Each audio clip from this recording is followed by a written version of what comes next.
स्वयं सहायता PG 3टी SHG को लेकिन आम स्वयं सहायता पीजी गठन करा जायछि।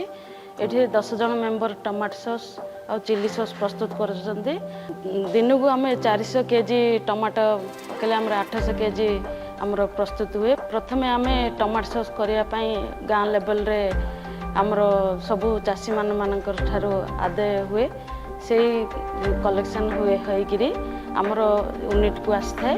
से यूनिट रे आमर टमाटो को भलसे गोटे मेसीन रे धुआ धुई करा जाए। भलसे तार जम्स जहाँ भी मैला अच्छी सफा सुतरा हुए।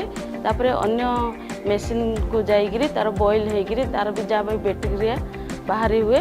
तापरे अन्य गोटे मेसीन रे तार जहाँ भी लिक्विड प्रस्तुत हुए आ गोटे मेसीन रे जाइकिरी ग्राइंडर कराऊँगी। ग्राइंडर पड़े आउे पुणी आउे सस एपटे आसिक प्लेन करी आमर ग्राइंडर को निया से सब जिन मसला मसली पकाऊँ आलू सीजा पकाऊ सबुदिन मसला पकाऊँ। मसला पकई आम से सस बनई पुणी आउे पैकिंग करूँ।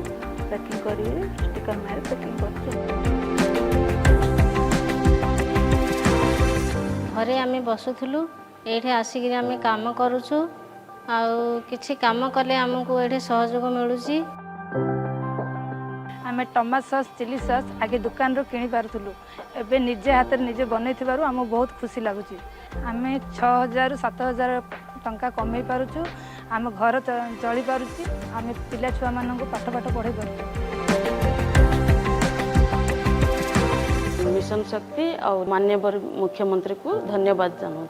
मिशन शक्ति और माननीय मुख्यमंत्री को बहुत बहुत धन्यवाद। माननीय मुख्यमंत्री को बहुत बहुत धन्यवाद।